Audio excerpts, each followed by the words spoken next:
Hello, citizens of the world. We are anonymous.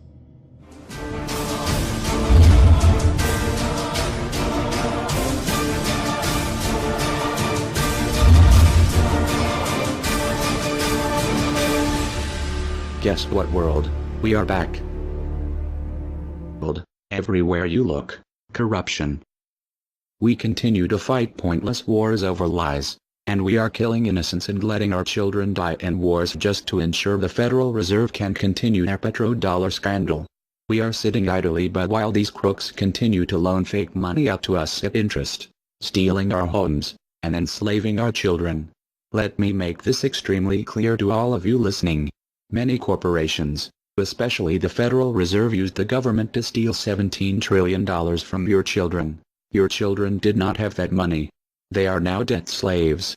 These people have stolen money from your children that are not even born yet, and sold their freedoms. They have enslaved you and many around the world. Wake up, world. And they did all of this by counterfeiting money and loaning it out at an interest. They have stolen hundreds of trillions from people around the world. Have you heard about Microsoft's Xbox manufacturers in China? They had to install suicide nets outside their buildings to ensure their employees don't jump out of the window to commit suicide. These are the conditions your children in the US will be working under when the debt is soon owed, and it will be owed. It is not a matter of if it will be owed, but it is just a matter of when. And it will happen as soon as the United States economy collapses, which will happen very, very soon. And if you think because you do not live in the United States this does not affect you, you are wrong. And you are next. The only way we can stop this is if we all unite together and fight it. People of the US are waking up to the Federal Reserve scandal. And the powers that be are currently afraid of retaliation. And that is precisely why they trying everything they can to disarm us. You know how the media has been saying gun violence has been out of control and at an all-time high. They are not simply twisting the truth here or exaggerating. They are absolutely bold-faced presenting lies to you. First off, realize, gun violence in the United States has always been shockingly low. And gun violence has dropped by 49% in the last 11 years. The already absurdly low gun violence in America has literally dropped in half. In half. The fact they are saying that it is at an all-time high perfect demonstrates how biased the government and the media is. If this doesn't prove to you that they have an agenda, then nothing will. Do you remember how the media keeps repeating that there has been 74 school shootings since Sandy Hook? Those 74 shootings were not even mass shootings like they claim. Most were suicides and none of them even took place at a school. Not a single one. They are presenting lies to you, America. When will you wake up? At some point you have to ask yourself, why would the government fake 74 mass school shootings involving children? If they get our guns, we will lose the fight against them. And they will take away absolutely all of your freedoms and you and your children will be forever slaves. And don't forget they purposefully put you and your children into that debt. And because the Federal Reserve is present in all countries, the other countries of the world are next soon after. This plan is called the New World Order. It is the same New World Order the Vice President of the United States called for on national TV a month ago. He said we need to strive for and complete the New World Order. This is also the same New World Order President George Bush and President Kennedy said is our country's lifetime goal. And the same New World Order George Bush said on national TV said will happen no matter what we do, and we cannot prevent it. This has all been a long-time plan. The Federal Reserve and their partners want complete control of humanity. We cannot let this happen. They want to rule over us, like kings and queens. And humanity will be forever lost to enslavement by a bunch of tyrants who have publicly admitted they want to kill off the majority of the population so the masses are easier to control. They are going to wipe your bloodline completely off of the earth. He'll tell you the order of things to happen. The enslavement will follow immediately after guns are taken away and you cannot fight back. If they cannot get the guns before the economic collapse, then they will wait until the economy collapses. When the economy collapses, people will be starving. There will be looters and shootings. The government will insist on taking guns away to help, and as soon as the guns are taken away, then we will fall into a complete dictatorship. Do not fall for it. Remember, They are the ones who caused the economic collapse to begin with. This is the same tactic used on Germans and it worked. So expect it. As soon as the economy collapsed and the masses were starving, the German government asked the people to give up their rights and they listened. And then eventually the government was throwing the naked masses into giant burning hot ovens for mass execution. Do not give up your rights. Do not give up your guns. Fight back, as they were the ones who caused the problem. Just so you know, the people who are behind this Federal Reserve scam and New World Order are the same ones who funded Hitler's campaign. Make no mistake, these people are as brutal as Hitler himself, even more brutal. In fact, now we are going to show you some. Assuming America grows some balls and we win, we will need an overall plan. We have come up with a perfect plan. This plan offers extraordinary possibilities. It will make for the most beautiful and free world you can ever imagine. If we are successful, we can leave a much better for our children. A beautiful world. Watch every minute of the rest of the video. Do not skip a single bit of it, as it is all important. If this one video gets out and can change the world, this is your opportunity to make a difference. Please share this video. What you want with it, get paid for the views. We don't care. Just get the message out there for the world to see. Now sit back and relax, enjoy the movie.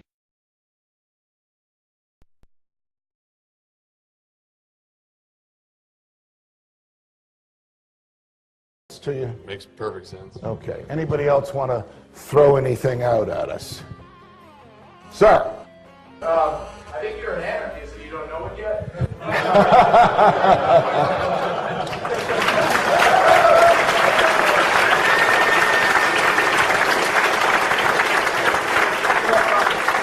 Do you hear me denying anything?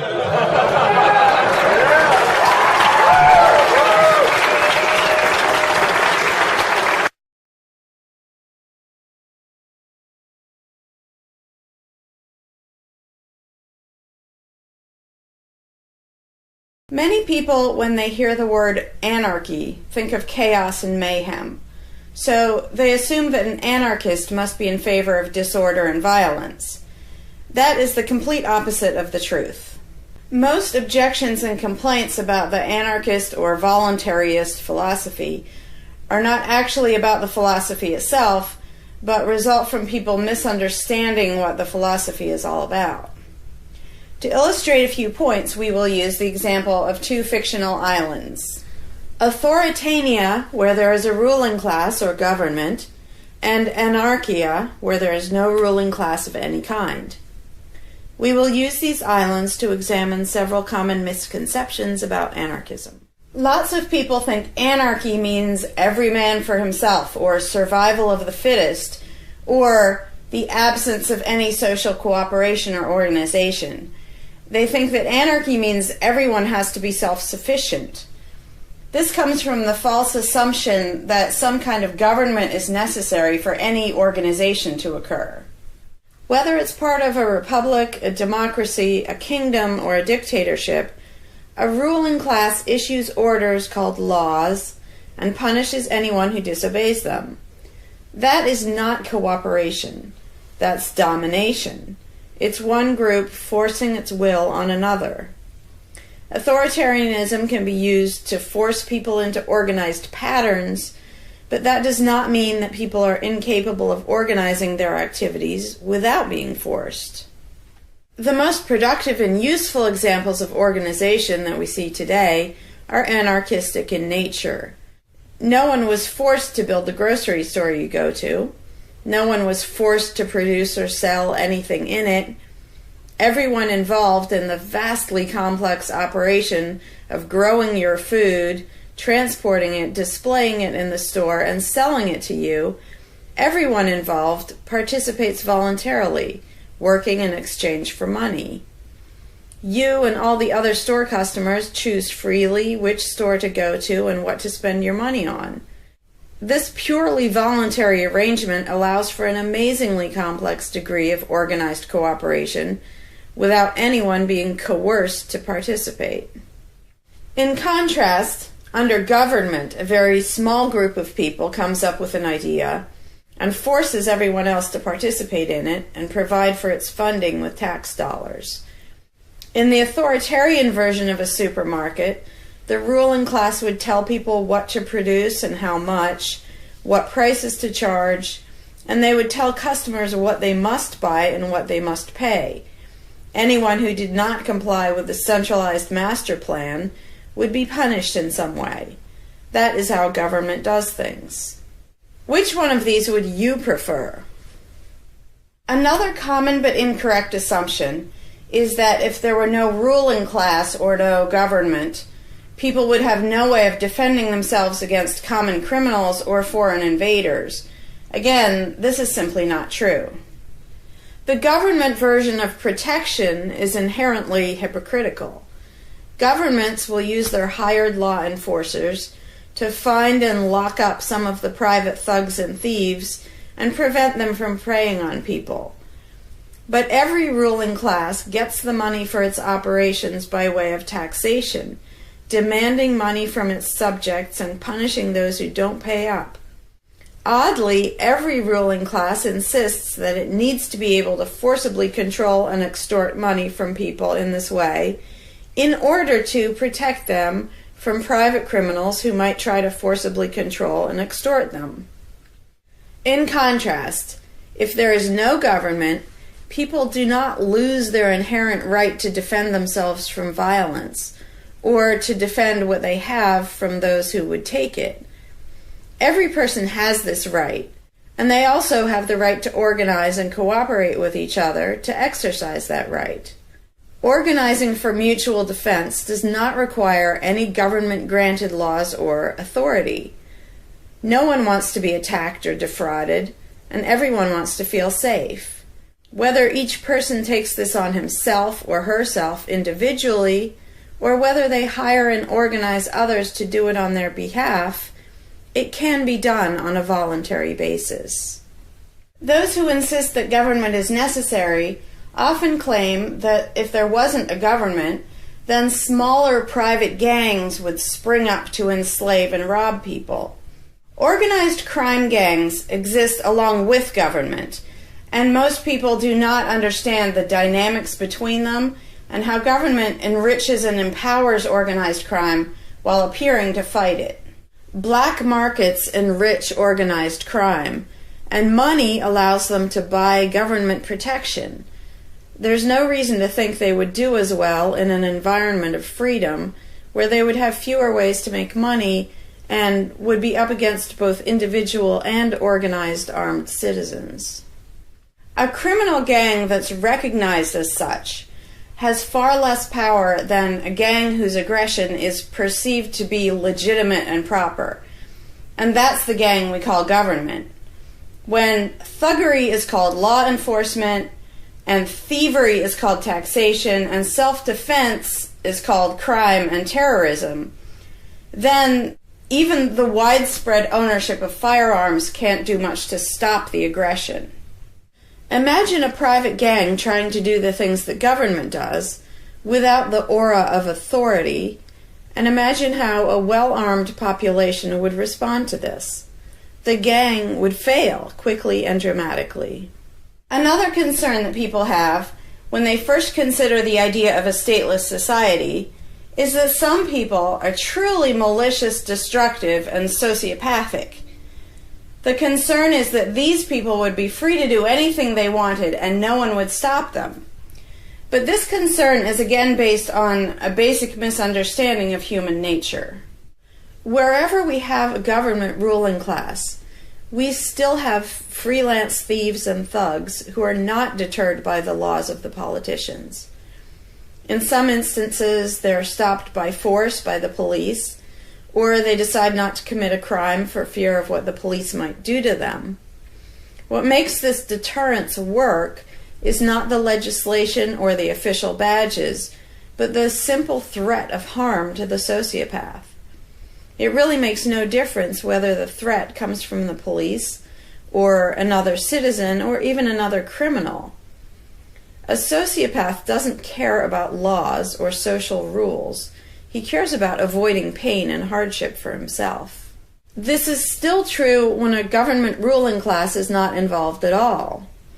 If the intended target of a would-be carjacker pulls out a gun, it doesn't make any difference to the carjacker whether that person has a badge or whether there's a law against taking people's cars. Discouraging nasty people from hurting others does not require special authority, only the ability to use defensive force. Ironically, though people hope that government will protect them, having a government, a gang which is believed to have the right to tax and control people, just creates one gang so big and powerful that normal people can't resist it. In short, to create a huge gang and then give it societal permission to control and extort people with the hope that this gang will prevent theft and thuggery is simply a self-contradictory idea, but that's what government always is. Some people might assume that if people organize for mutual protection and defense, then that's what government is. But there's an essential difference. People coming together to do something that everyone has the right to do, such as defend yourself, doesn't require any special authority. It's not government unless one group of people claims the right to do things which others do not have the right to do, such as taxing and controlling innocent people. Organized defense can be very effective without supposing the special right to rule over others, in other words, without being government. In contrast, governments rob the people they rule of far more wealth than private crooks could ever manage, making the idea of a protector government ridiculous. Another common objection to the idea of a stateless society is the notion that, if not for a group of lawmakers telling the rest of us how to behave, we would all behave like stupid, irresponsible, violent animals. This claim implies one of two things.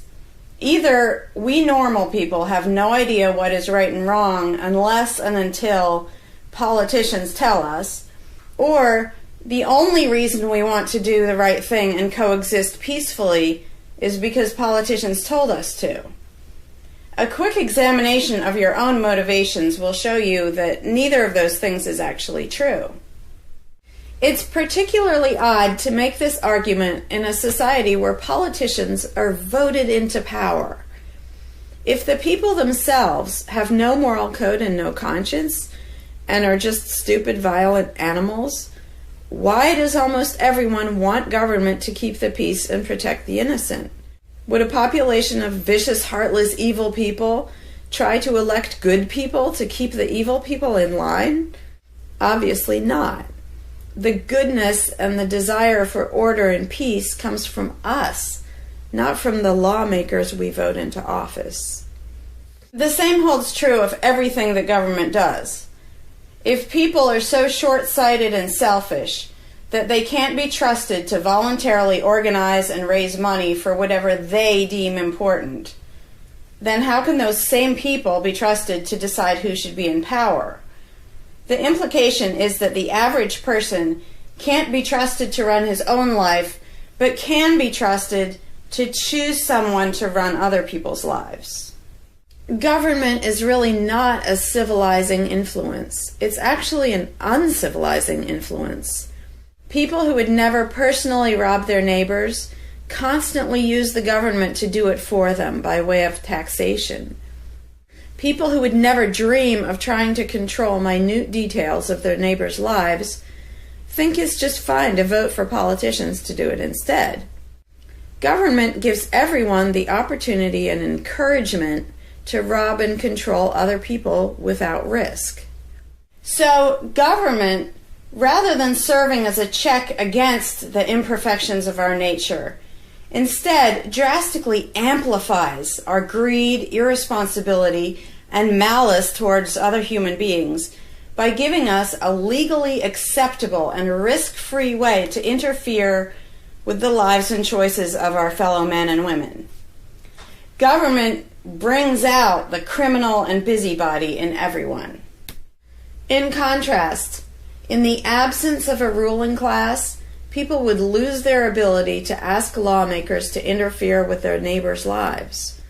And we would not have law enforcers who could avoid responsibility for evil deeds by claiming that they were just following orders. Throughout history, far more theft, assault, oppression, and even murder has been committed by those acting on behalf of a supposed authority than by anybody else.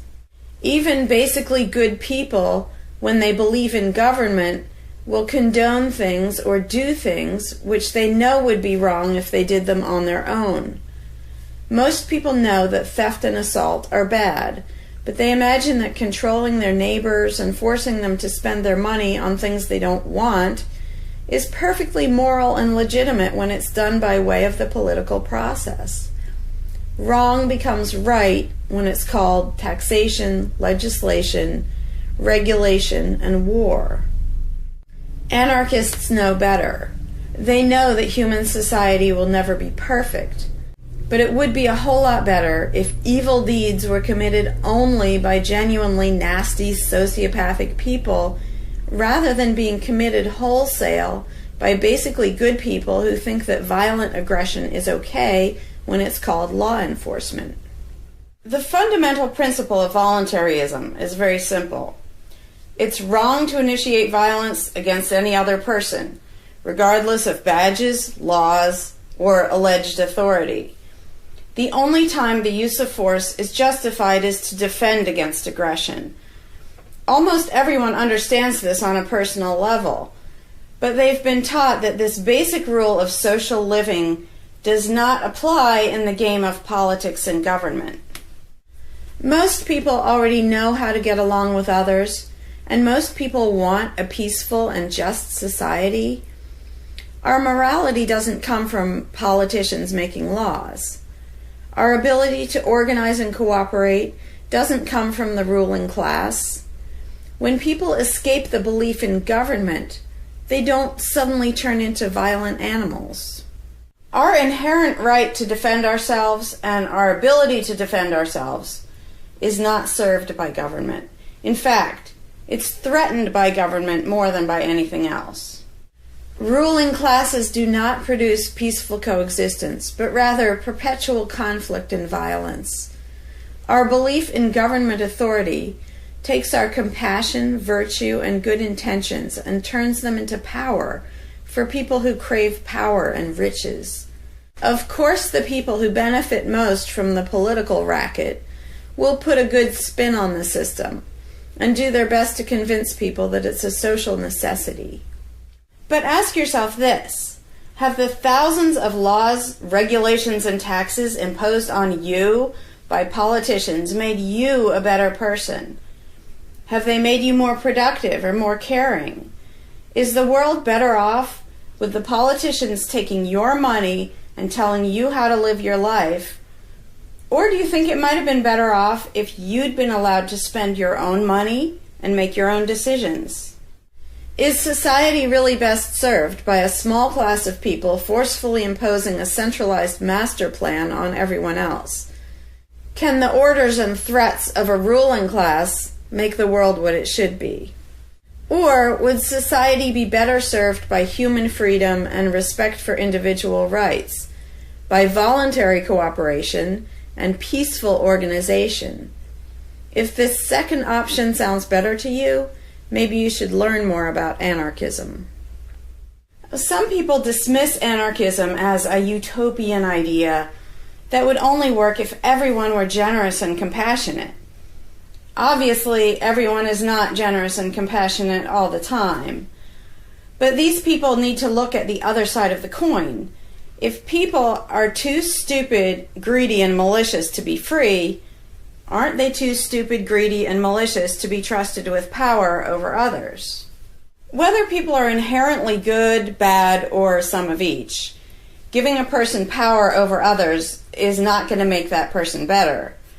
In fact, power has historically been known to corrupt people and make them worse, whereas the discipline imposed by the equal freedom of everyone else brings out the best in human nature. Most people today think that we need some form of government because they mistakenly believe that obedience to authority makes us all more civilized, moral, and peaceful. In reality, it has always done exactly the opposite. Everyone knows that governments can be corrupt, abusive, inefficient, counterproductive, even tyrannical. But most people assume that the way to fix that is to get the right people into power. People have spent centuries trying to create a good society using different kinds of ruling classes, different legal structures, different ways of choosing the rulers, and so on.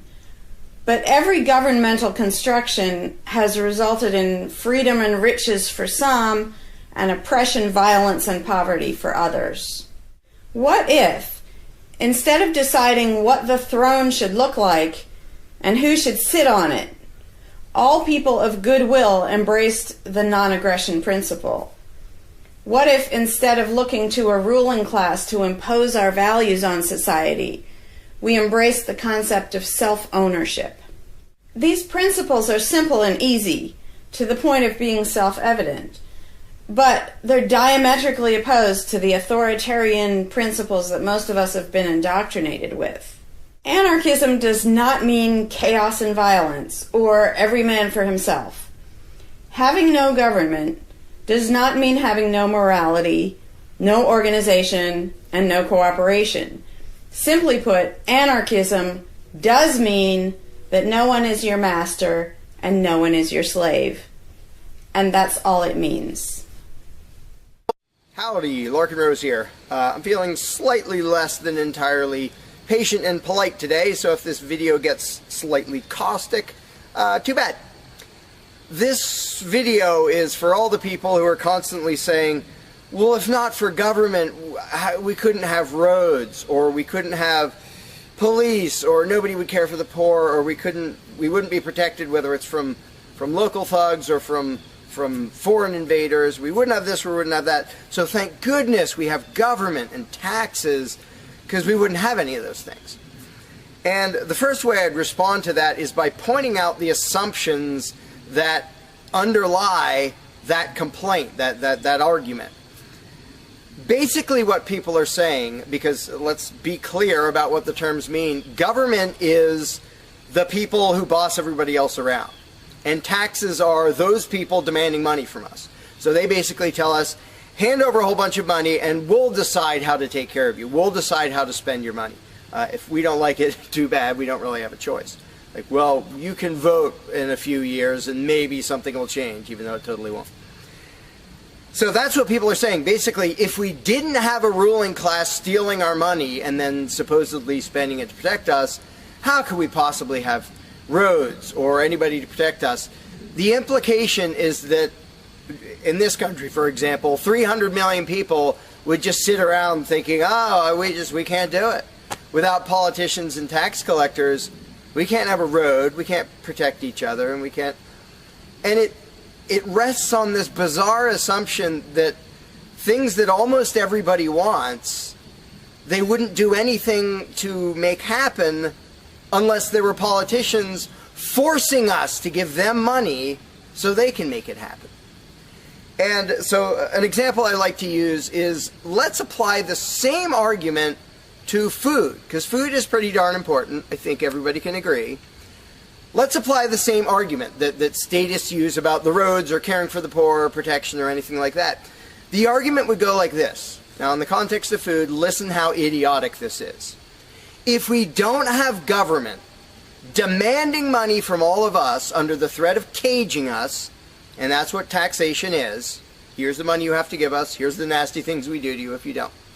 If that didn't happen so that they could build a big food production and distribution system and feed us, well, we'd all starve. We'd all just sit around saying, gosh, I wish we had food, but, no politicians and tax collectors.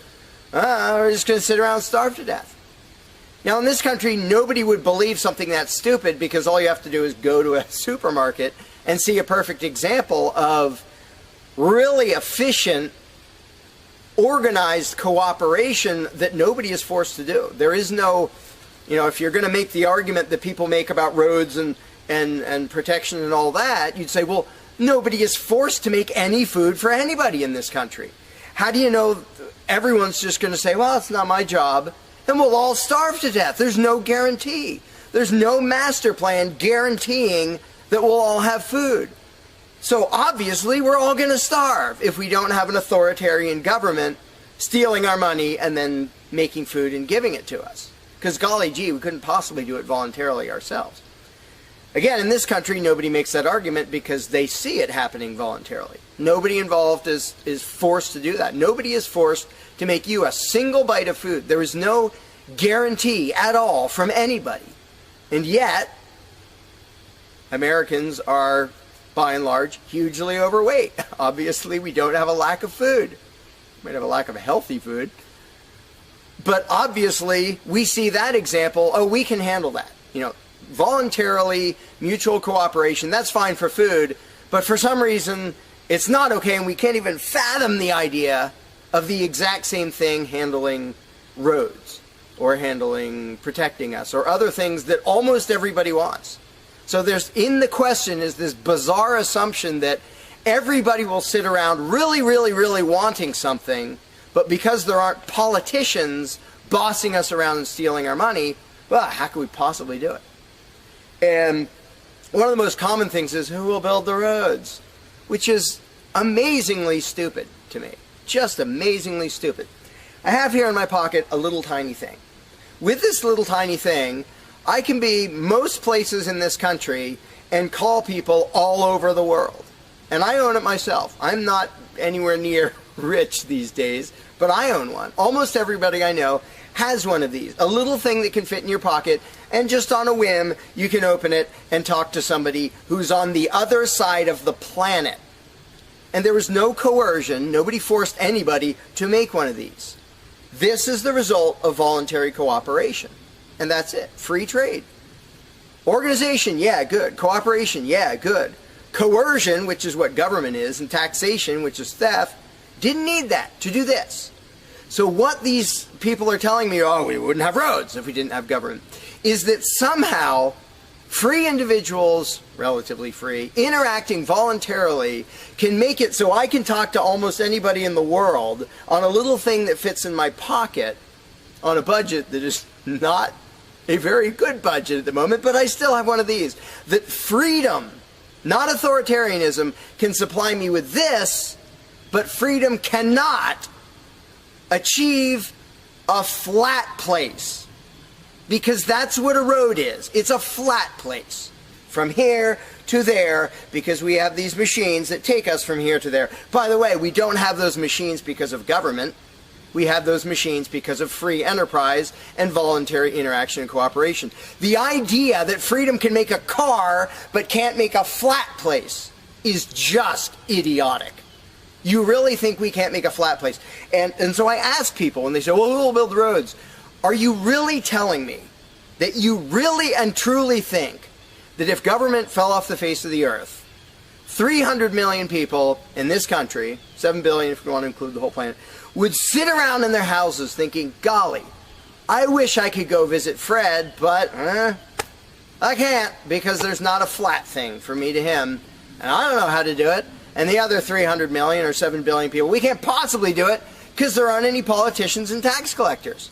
If they were here, we could do it. If they were here to boss us around and steal our money and really inefficiently build a flat place, then we'd be set. Then I'd be comfortable and I could be confident that I could get places.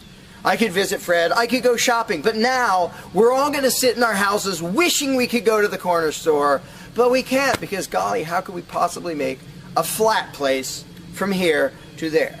We can make these where you can talk to anybody in the world. We can make machines that you drive around in, but no, we couldn't possibly make a flat place.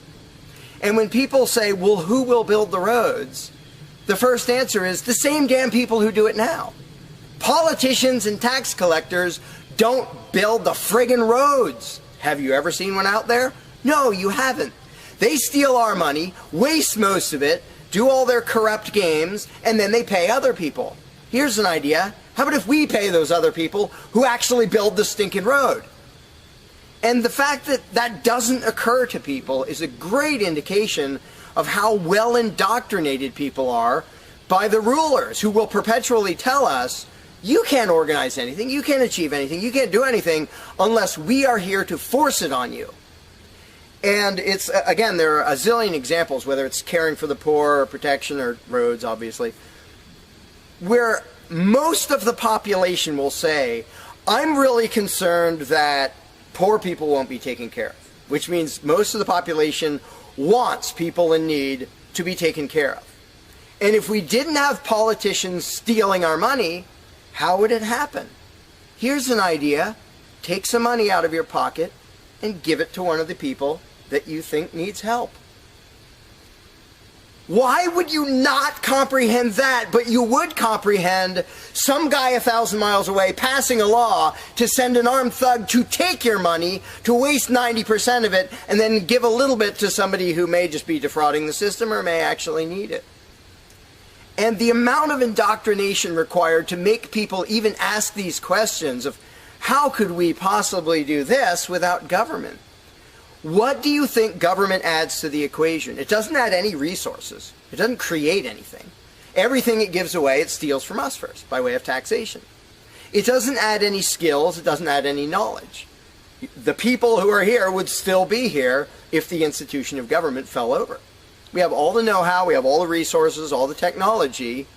The only thing it adds is one group that's imagined to have the right to violently assault and control and extort everybody else. So what the question really means is, how could we have a road, or how could I help that poor, or how could that poor person be helped, or how would anybody protect us if there wasn't a gang of thugs with permission to violently control and rob us?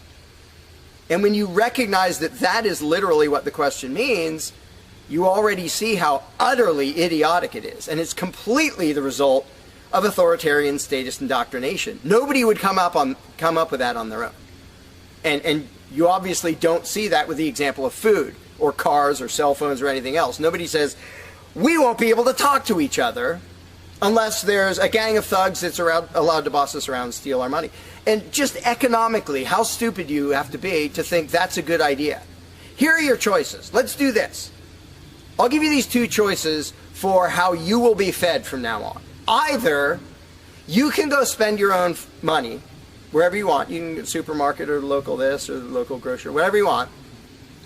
You can go decide what you want, and they'll tell you the price. You decide what you're going to buy and how much. And you can go to different places and you can shop around and you can do all that. That's option number one. But let me warn you, option number one does not give any guarantee that you will be fed. There's no master plan forcing people to feed you. So, oh my gosh, you better be really scared of that option, despite the fact that you can do it day after day and it works really darn well and feeds pretty much not only this country, but with a massive surplus. So that's option number one that apparently statists are scared of. Option number two is politicians will take as much money of yours as they decide to take. Then they will decide what, if anything, they will buy with that money in terms of food to give to you, to feed you. Do you really think that will serve you better, that will feed you better? Yeah, I'm much more comfortable that I'll have I'll be fed, I'll be secure, everything will be okay. If a gang of thugs who doesn't really care about me steals my money and then decides what, if anything, to give me back from what they stole. But that is implied in the question, whatever you put in the blank. How are we going to have blank if not for government? What you're saying is, how can we, the people who really want roads and food and cell phones and protection and all the things that almost everybody wants, how can we possibly have that unless we give someone permission to steal our money and boss us around and then decide what they're going to give us? And the same thing applies no matter what you put in the blank. How will we possibly do blank without government? One of the silly ones is caring for the poor. How will we care for the poor? Think of what that means. Like when more than half the country votes for a party to take care of the poor, it's more than half of the country saying, we're really concerned and we want to make sure that the less fortunate are taken care of, but we don't believe that normal people acting in freedom will take care of them. Well, if the people didn't care about the poor, they wouldn't win the election. By definition, if you vote for a welfare state, you're an idiot. Because either people are heartless bastards and you're going to lose, or people are compassionate and giving and you don't need to win. Just give them your stinking money. But people play the game, and that's the Democratic Party lives off of the idiotic notion that you're all so heartless that you should vote for us to steal your money to give to the poor. And half the country falls for it.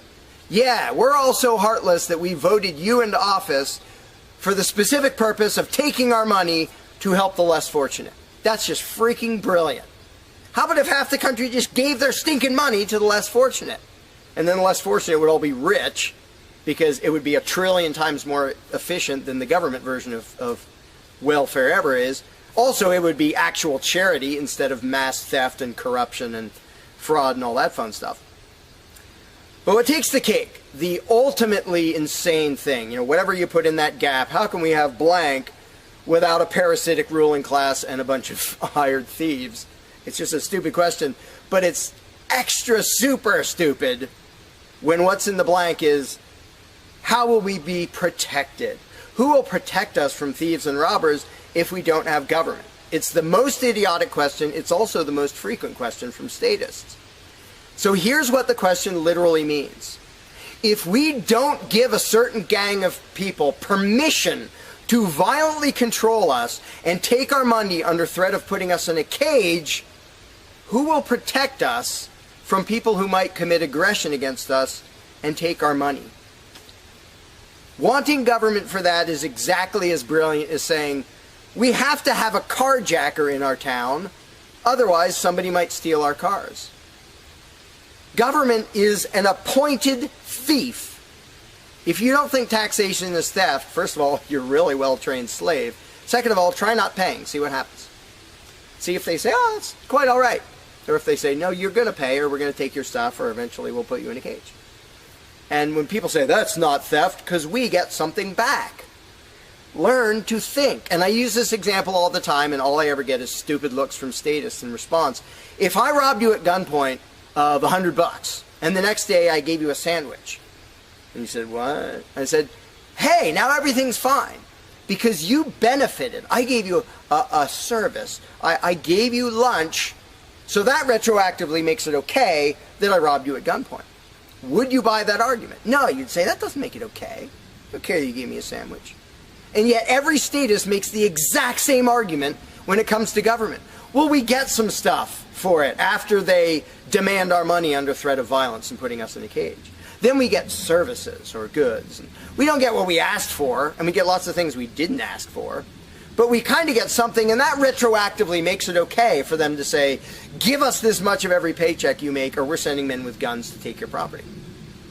And the slaves justify their own enslavement. I'm proud to pay my taxes. I'm proud to get robbed by a parasitic ruling class and get a little bit back and feel good about it. Like, not only is that legitimate and justified, but I feel proud that I let myself get robbed by a bunch of crooks and parasites. But again, the ultimate thing is protection. When people say, who will protect us from aggressors and thugs and thieves if we don't have a government? Even though what government is, by its very nature, is a gang of aggressors and thugs and thieves. They issue commands. Every law they pass is a command backed by a threat of violence. You have to do this. You're not allowed to do that. Here are the nasty things we will do to you if you get caught disobeying. I mean, everybody knows that, even though they don't usually say it in terms that blunt and honest and accurate. But to say we need taxes to be protected is as stupid as you can get. It's saying we need theft to avoid theft. And the fact that people are trained to use different words so that this theft sounds okay. It's legalized, it's taxation, and we voted for the people who robbed us. Like, we got to elect our local carjacker, and that means he represents us when he demands our car and points a gun in our face. He's serving us as he steals our car, because he's going to use that car and sell it and make money to make sure nobody else steals our car. That is the essence of government. And the fact that you have hundreds of millions of victims of that scam vehemently defending it and saying, I'm not going to give that up. I don't want to give up government. Who would protect us? I don't want to give up the biggest aggressor on the planet, the biggest thief on the planet. Look at your tax bill and see how much private crooks steal from you. So before you ask that question, before you ask, how could we possibly have roads or protection or water or air or Christmas or Santa Claus or any of the zillion things that statists imagine we can't possibly have without a ruling class, think about what the question actually means. Because when you get to the point where you understand the implications of your own question, asking, how can we possibly have this without a parasitic gang of thugs robbing us? When you actually understand what you're really asking, you won't ask the question because you will realize it's completely freaking idiotic.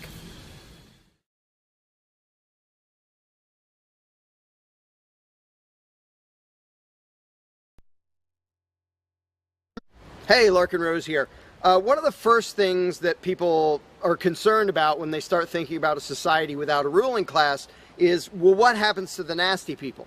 Whether you're talking about people who are just kind of negligent or inconsiderate, play their music too loud at night or leave their trash lying around the woods or whatever it is, all the way up to people who run around attacking and murdering people. So people say, well, what would happen to them? What would we do about that? Some people even go so far as to say, if not for government, there would be nothing to stop people from committing murder and doing whatever other nasty stuff. And it's funny because when somebody says that, there would be no consequences, they could do whatever they wanted and nobody would stop them, the person saying that is implying that he isn't going to do anything. If there's someone running around attacking and murdering innocent people, the guy who said nothing will happen to them, obviously he's not going to do anything or something would happen to them. But not only is he demonstrating his own cowardice when he said there would be nothing to stop murderers, he's also projecting his own immaturity and irresponsibility onto the rest of the world, because he's also saying the other 7 billion people wouldn't do anything about it, which obviously isn't true. I would, wouldn't you? If somebody was running around murdering your neighbors, would you just go, well, there aren't politicians and there's nobody with a badge and we don't have tax collectors and bureaucrats, so, oh well, I guess they're just out of luck, they're going to get murdered. And would you not even protect yourself if there wasn't government? Obviously, lots and lots of people, all the sane people, would do whatever they could to protect themselves and defend the innocent. So to say nothing would happen is just really bizarre. And it comes from having a mentality basically of a little kid in a classroom, where the teacher walks out of the room and the kids are just sitting there. We don't know what to do. No authority's telling us what to do. And Johnny's throwing things at me. And there's no teacher to stop him. Ah! Because most people, having been trained into authoritarian mentality, it never occurs to them that they are the ones who should fix anything, who should stop anything. And so when people say, well, what would be done about this and that and the other thing, nasty people doing nasty things, the first thing I ask is, well, what would you do about it? Because people are so into the mentality that there has to be some master plan and some authority who writes down the law of here is what will be done with those people, that people don't think in terms of, well, what would I do about it? Which is why I always ask people, well, what would you do about it? You're a person just as much as me and just as much as the other 7 billion. What would you feel justified in doing if somebody was polluting or playing their music too loud at night or running around murdering people or whatever in between you can think of? Any nasty thing, what would you feel justified in doing about it? Because there's a very basic rule of being a moral human being, which is if it would be wrong for you to do something, don't ask anybody else to do it. And the rule is so simple, so self-evident and obvious that most people will go, well, duh, of course. Trouble is, nobody in the world who believes in government abides by that rule. Nobody. I don't care if you're a constitutionalist, Democrat, Republican, fascist, communist, anything, any kind of statist. There is nobody who believes in government who abides by the most basic rule of morality, which is if it's wrong for you to do something, don't ask somebody else to do it. Because every single candidate, every party, every government always does things that the voters know they themselves have no right to do. And to say something like, well, I'm voting for the guy who's going to tax you less. Well, do you have the right to rob me a little bit less than the other guy? No, you don't. So telling me that, well, somebody was going to rob you more, but I voted for the guy to rob you a little bit less, you are still violating the basic rule of being a human being. If it's wrong for you, don't ask somebody else to do it. Well, that's kind of the second basic rule, the first one being the non-aggression principle. And they actually go together quite well.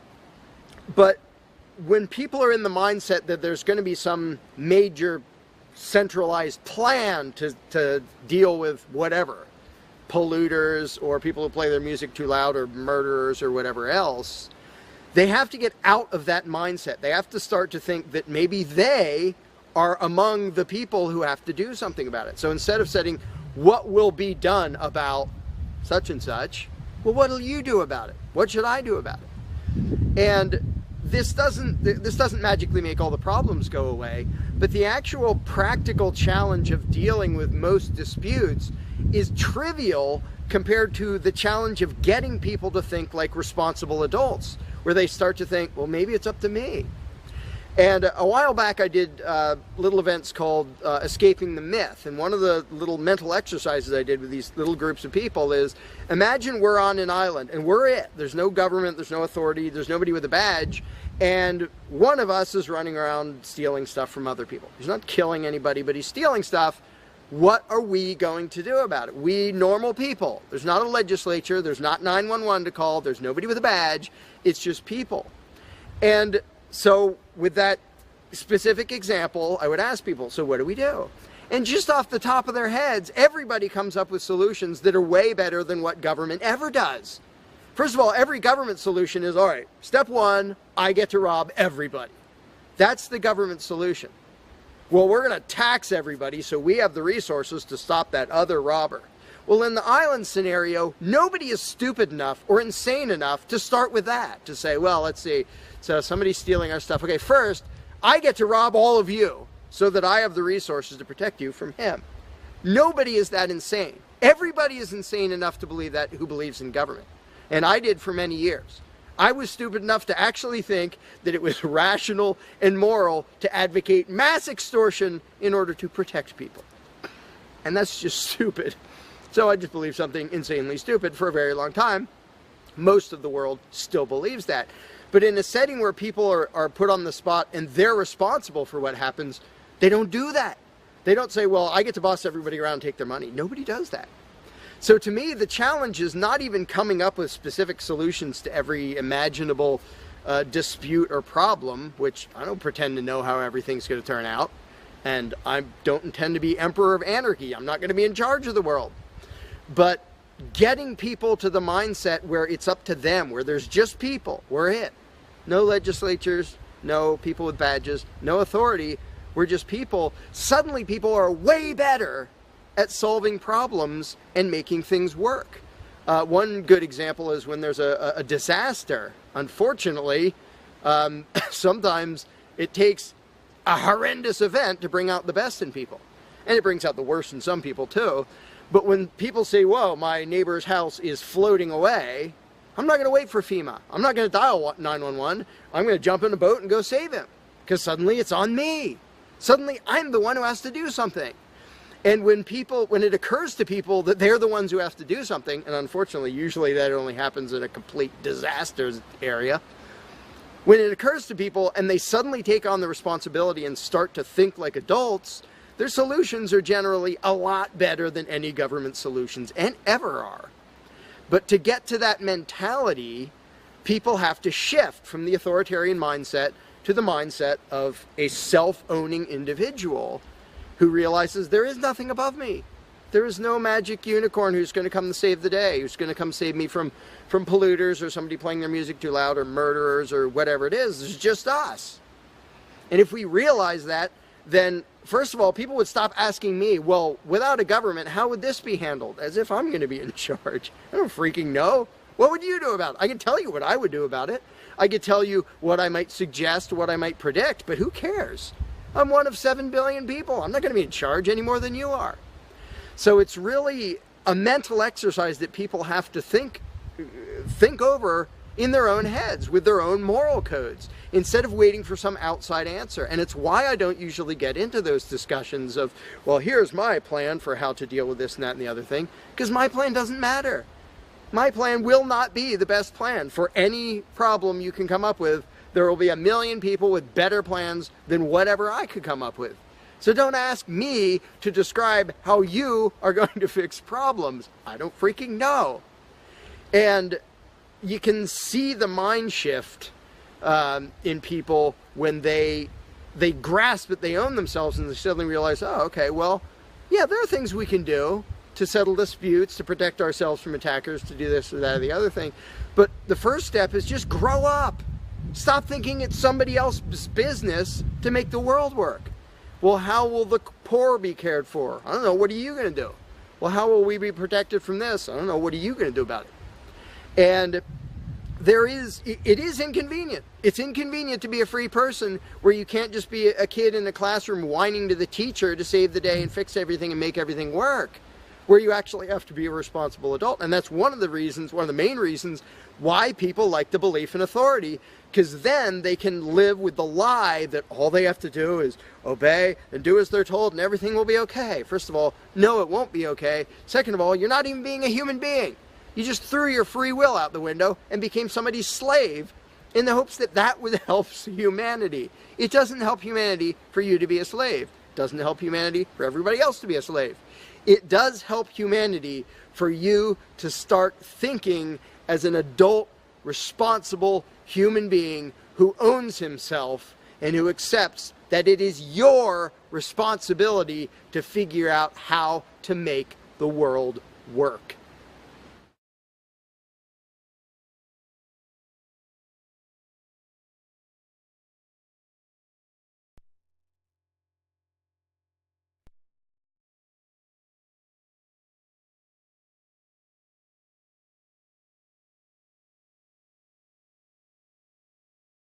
You cannot begin to imagine in how many ways the world is the opposite of what you have been taught to believe. You see the guy who sells drugs to willing customers so he can feed his family as the scum of the earth, while you see the hypocrite who gives away stolen money in the name of government as a saint. You see the guy who tries to avoid being robbed by the federal thugs as a crook and a tax cheat, but see as virtuous the politician who gives away the same stolen loot to people to whom it does not belong. You see the cop as a good guy when he drags a man away from his friends and family and throws him in prison for 10 years for smoking a leaf. And you see anyone who defends himself from such barbaric fascism as the lowest form of life, a cop killer. In reality, most drug dealers are more virtuous than any government social worker, and prostitutes have far less to be ashamed of than political whores, because they trade only with what is rightfully theirs, and only with those who want to trade with them. The upstanding, church-going, law-abiding, tax-paying citizen who votes Democrat or Republican is far more despicable and a bigger threat to humanity than the most promiscuous, lazy, drug-snorting hippie. Why? Because the hippie is willing to let others be free, and the voter is not. The damage done to society by bad habits and loose morality is nothing compared to the damage done to society by the self-righteous violence committed in the name of the state. You imagine yourselves to be charitable and tolerant when you are nothing of the sort. Even the Nazis had table manners and proper etiquette when they weren't killing people. You think you're good people because you say please and thank you? You think sitting in that big building on Sunday makes you noble and righteous? The difference between you and a common thief is that the thief has the honesty to commit the crime himself, while you whine for government to do your stealing for you. The difference between you and the street thug is that the thug is open about the violence he commits, while you let others forcibly control your neighbors on your behalf. You advocate theft, harassment, assault, and even murder, but accept no responsibility for doing so. You old folks want the government to steal from your kids so you can get your monthly check. You parents want all your neighbors to be robbed to pay for your kids' schooling. You all vote for whichever crook promises to steal money from other people to pay for what you want. You demand that those people who engage in behaviors you don't approve of be dragged off and locked up, but feel no guilt for the countless lives your whims have destroyed. You even call the government thugs your representatives, and yet you never take responsibility for the evil they commit. You proudly support the troops as they kill whomever the liars in D.C. tell them to kill, and you feel good about it. You call yourselves Christians or Jews or claim to follow some other religion, but the truth is what you call your religion is empty window dressing. What you truly worship, the God you really bow to, what you really believe in is the state. Thou shalt not steal, thou shalt not murder, unless you can do it by way of government. Then it's just fine, isn't it? If you call it taxation and war, it stops being a sin, right? After all, it was only your God that said you shouldn't steal and murder, but the state said it was okay. It's pretty obvious which one outranks the other in your minds. Despite all the churches, synagogues, and mosques we see around us, this nation has one God and only one God, and that God is called government. Jesus taught nonviolence and told you to love your neighbor, but the state encourages you to vote for people who will use the violence of government to butt into every aspect of everyone else's life. Which do you believe? To those about to stone a woman who had committed adultery, Jesus said, "Let him who is without sin cast the first stone." But the state says it's perfectly fine to lock someone up if they do something you find distasteful, such as prostitution. Which do you believe? The Christian God says, "Thou shalt not covet," but coveting is the lifeblood of the beast that is the state. You are taught to resent, despise, and hate anyone who has anything you don't have. You clamor for the state to tear other people down, steal their property, and give it to you. And you call that fairness. The Bible calls it coveting and stealing. You are not Christians. You are not Jews. You are not Muslims. And you certainly aren't atheists. You all have the same God, and its name is government. You're all members of the most evil, insane, destructive cult in history. If there ever was a devil, the state is it, and you worship it with all your heart and soul. You pray to it to solve every problem, to satisfy all your needs, to smite your enemies, and to shower its blessings upon you. You worship what Nietzsche called the coldest of all cold monsters, and you hate those of us who don't. To you, the greatest sin is disobeying your God, breaking the law, you call it, as if anyone could possibly have any moral obligation to obey the arbitrary commands and demands of the corrupt, lying, delusional megalomaniacs who infest this despicable town. Even your ministers, priests, and rabbis, more often than not, are traitors to their own religions, teaching that the commands of human authority should supersede adherence to the laws of the gods they say they believe in. Several years ago, I heard one pompous evangelical jackass in particular pontificating on the radio that anyone who disobeys the civil authority, be it a king or any other government, is engaging in rebellion against God. Those were the exact words he used. What if the government is doing something wrong? Well, this salesman for Satan opined, that is the business of those in government, and you are still obligated to obey. Everywhere you turn, be it the state or the church, the media or the schools, you are taught one thing above all else, the virtue of subjugating yourselves to mortals who claim to have the right to rule you. It is sickening the reverence with which you speak of the liars and thieves whose feet are so firmly planted on your necks. You call the congressmen and the judges honorable, and you swoon at the magnificence of the grandiose halls they inhabit, the temples they built to celebrate the domination of mankind.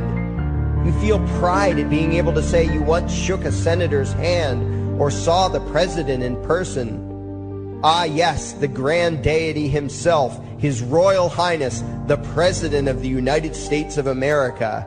You speak the title as if you're referring to God Almighty. The vocabulary has changed a bit, but your mindset is no different from that of the groveling peasants of old who bowed low, faces in the dirt, with a feeling of unworthiness and humility when in the presence of whatever narcissist had declared himself to be their rightful lord and master. The truth of the matter, back then and today, is that these parasites who call themselves leaders are not superior beings. They are not great men and women. They are not honorable. They're not even average. The people who earn an honest living, from sophisticated millionaire entrepreneurs to illiterate day laborers doing the most menial tasks you can imagine, Those people deserve your respect. Those people you should treat with courtesy and civility. But the frauds who claim the right to rule you and demand your subservience and obedience, they deserve only your scorn and contempt. Those who seek so-called high office are the lowest of the low. They may dress better, have larger vocabularies, and do a better job of planning out and executing their schemes, but they are no better than pickpockets, muggers, and carjackers. In fact, they are worse, because they don't want to rob you of just your possessions. They want to rob you of your very humanity, deprive you of your free will, by slowly leeching away your ability to think, to judge, to act, reducing you to slaves in both body and mind. And still you persist in calling them leaders. Leaders? Where is it that you think you're going exactly that would require you to have a leader?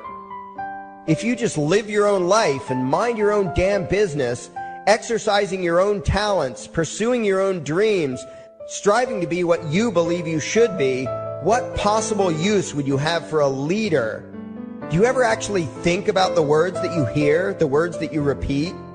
You parrot oxymoronic terms such as the leader of the free world, even pretending for a moment that there is some huge journey or some giant battle that everyone in the entire nation is undertaking together that would require a leader.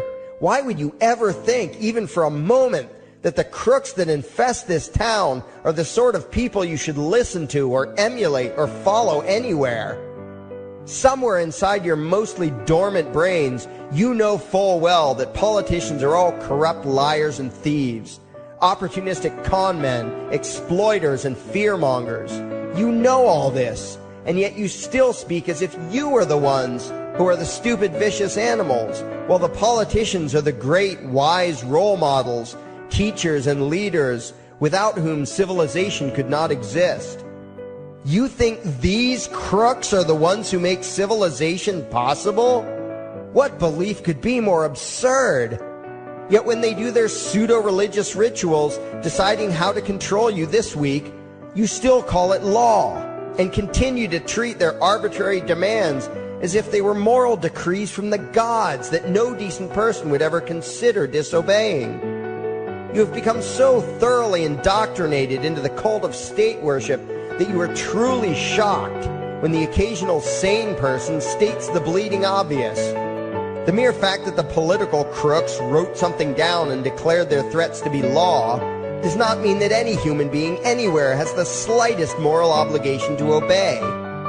Every moment of every day, in every location and every situation, you have a moral obligation to do what you deem to be right, not what some delusional bloated windbag says is legal. And that requires you to first determine right and wrong for yourself, a responsibility you spend much time and effort trying to dodge.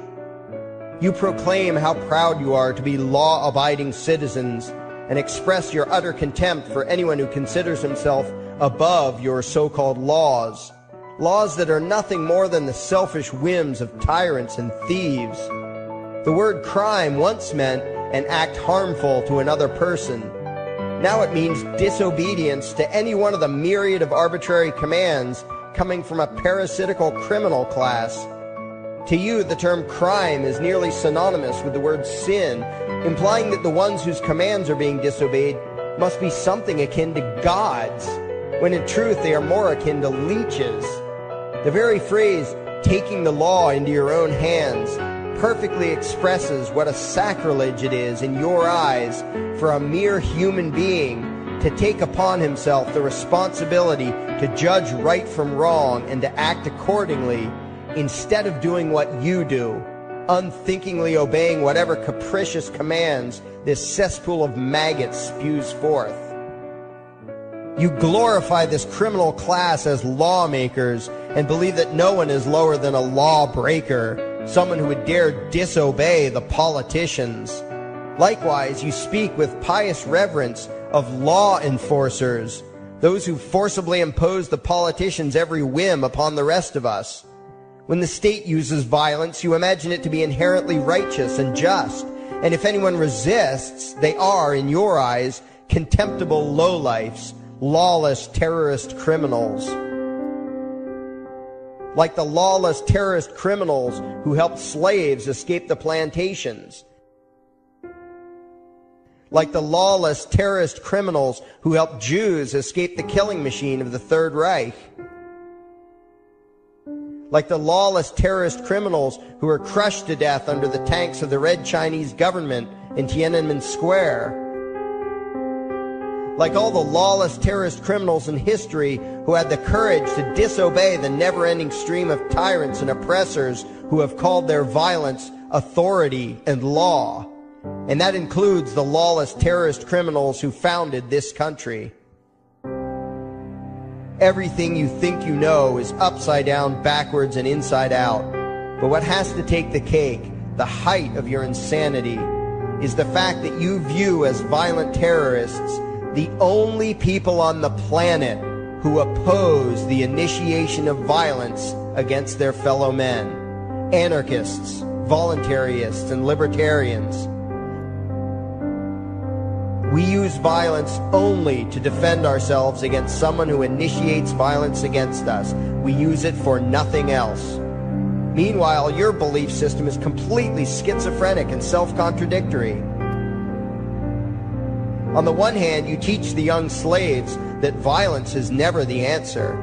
Yet out of the other side of your mouths, you advocate that everyone and everything, everywhere and at all times be controlled, monitored, taxed, and regulated through the force of government. In short, you are teaching your children that the masters may use violence whenever they please, but the slave should never resist. You indoctrinate your children into a life of unthinking, helpless subservience. You are putting the chains around their little necks and fastening the locks tight. And worst of all, you feel good about it. Out of one side of your mouths, you condemn the evils of fascism and socialism and lament the injustices of the regimes of Hitler, Stalin, and Mao. While out of the other side of your mouths, you preach exactly what they did. The worship of the collective, the subjugation of every individual to that evil insanity that wears the deceptive label, the common good. You babble on and on about diversity and open-mindedness, and then beg your masters to regulate and control every aspect of everyone's lives, creating a giant herd of unthinking conformist drones. You wear different clothes and have different hairstyles, and you think that makes you different. Yet all your minds are enslaved to the same club of masters and controllers. You think what they tell you to think and do what they tell you to do while imagining yourselves to be progressive, thinking, and enlightened. From your position of relative comfort and safety, you now condemn the evils of other lands and other times while turning a blind eye to the injustices happening right in front of you. You tell yourself that had you lived in those other places, in those other times, you would have been among those who stood up against oppression and defended the downtrodden. But that is a lie. You would have been right there with the rest of the flock of well-trained sheep, loudly demanding that the slaves be beaten, that the witches be burned, that the nonconformists and rebels be destroyed. How do I know this? Because that is exactly what you are doing today. Today's injustices and oppressions are fashionable and popular, and those who resist them, you tell yourselves, are just malcontents and freaks, people whose rights don't matter, people who deserve to be crushed under the boot of authority. Isn't that right? You bunch of spineless, unthinking hypocrites, look in the mirror. Take a good look at what you imagine to be righteous and kind. You are the devil's plaything. The crowds of thousands wildly applauding the speeches of Adolf Hitler, that was you. The mob demanding that Jesus Christ be nailed to the cross, that was you. The white invaders who celebrated the wholesale slaughter of those godless redskins, that was you. The throngs filling the Colosseum, applauding as the Christians were fed to the lions, that was you. Throughout history, the perpetual suffering and injustice occurring on an incomprehensible scale, it was all because of people just like you. The well-trained, thoroughly indoctrinated conformists, the people who do as they're told, who proudly bow to their masters, who follow the crowd, believing what everyone else believes and thinking whatever authority tells them to think. That is you. And your ignorance is not because the truth is not available to you. There have been radicals preaching it for thousands of years.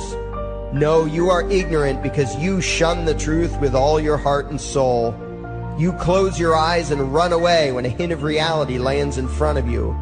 You condemn as extremists and fringe kooks those who try to show you the chains you wear because you don't want to be free.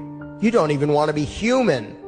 Responsibility and reality scare the hell out of you, so you cling tightly to your own enslavement and lash out at any who seek to free you from it. When someone opens the door to your cage, you cower back in the corner and yell, "Close it, close it." Well, some of us are finished with trying to save you. We've wasted enough effort trying to convince you that you should be free.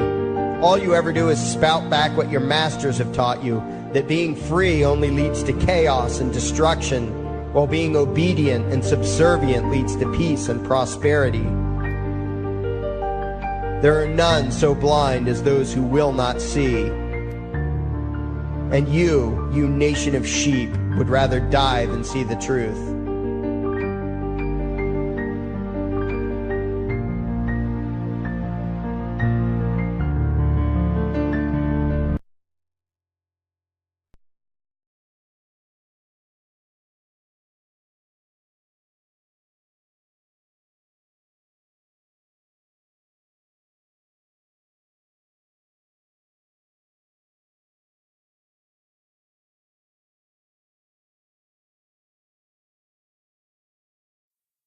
There is something I need you to do. Favorite, like and share this video. Now that you have done that, go to your browser add-ons, download YouTube Video Downloader, come back to this video and save the video to your computer and upload it your YouTube channel.